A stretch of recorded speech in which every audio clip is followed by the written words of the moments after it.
श्रीभगवानुवाच इदं शरीरं कौन्तेय क्षेत्रमित्यभिधीयते एतद्यो वेत्ति तं प्राहुः क्षेत्रज्ञ इति तद्विदः क्षेत्रज्ञं चापि मां विद्धि सर्वक्षेत्रेषु भारत क्षेत्रक्षेत्रज्ञयोर्ज्ञानं यत्तज्ज्ञानं मतं मम तत्क्षेत्रं यच्च यादृक् च यद्विकारि यतश्च यत् स च यो यत्प्रभावश्च तत्समासेन मे शृणु ऋषिभिर्बहुधा गीतं छन्दोभिर्विविधैः पृथक् ब्रह्मसूत्रपदैश्चैव हेतुमद्भिर्विनिश्चितैः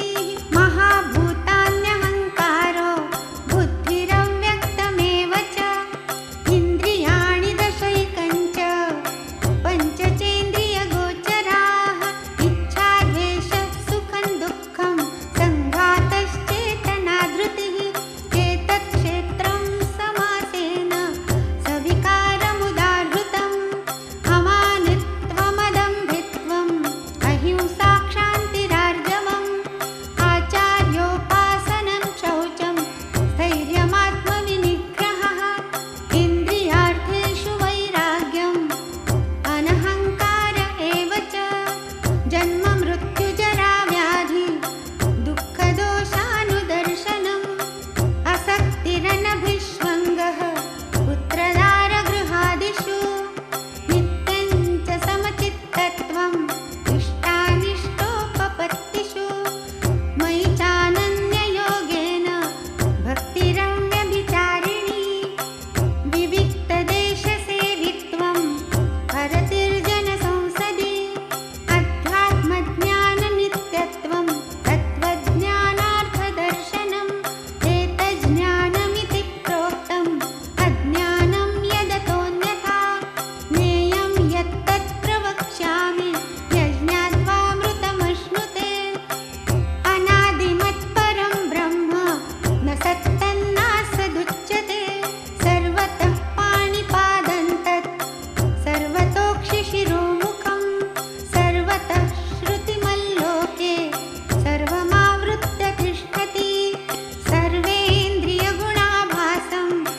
सर्वेन्द्रियविवर्जितम् असक्तं सर्वभृच्चैव निर्गुणं गुणभोक्तृ च बहिरन्तश्च भूतानाम् अचरञ्चरमेव च सूक्ष्मत्वात् तदविज्ञेयं दूरस्थं चान्तिके च तत् अविभक्तं च भूतेषु विभक्तमिव च स्थितम् भूतभर्तृ च तज्ज्ञेयं ग्रसिष्णु प्रभविष्णु च ज्योतिषामपि तज्ज्योतिस्तमसः परमुच्यते ज्ञानं ज्ञेयं ज्ञानगम्यं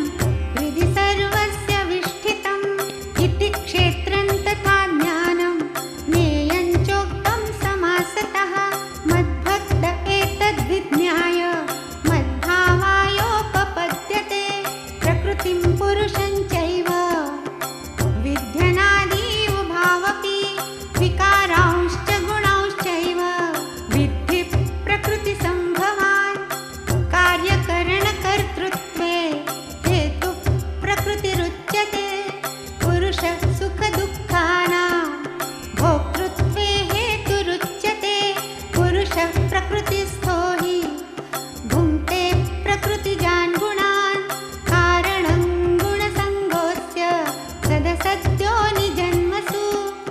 उपद्रष्टानुमन्ता च भर्ता भोक्ता महेश्वरः परमात्मेति चाप्युक्तो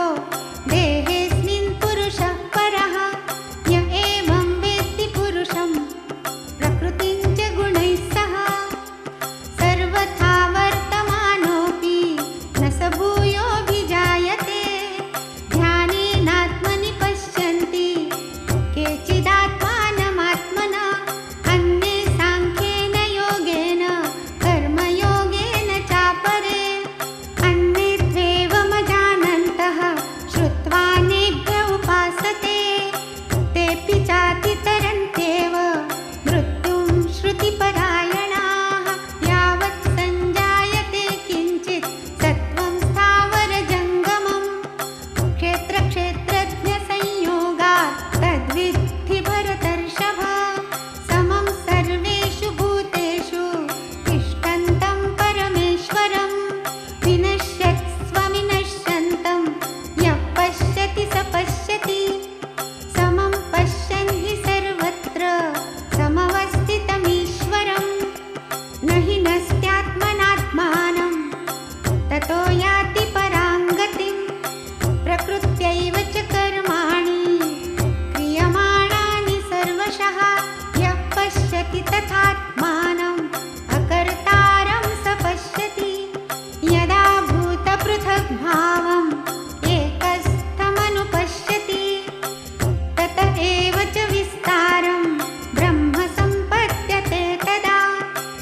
सौक्ष्म्यात् आकाशन्नोपलिप्यते सर्वत्रावस्थितो देहे तथात्मानोपलिप्यते यथा प्रकाशयत्येकः कृत्स्नं लोकमिमं रविः क्षेत्रं क्षेत्री तथा कृत्स्नं प्रकाशयति भारत क्षेत्रक्षेत्रज्ञयोरेवम् अन्तरज्ञानचक्षुषा भूतप्रकृतिमोक्षं च ये विदुर्यान्ति ते परम् ॐ तत्सदिति श्रीमद्भगवद्गीतासु उपनिषत्सु ब्रह्मविद्यायां योगशास्त्रे श्रीकृष्णार्जुनसंवादे क्षेत्रक्षेत्रज्ञविभागयोगो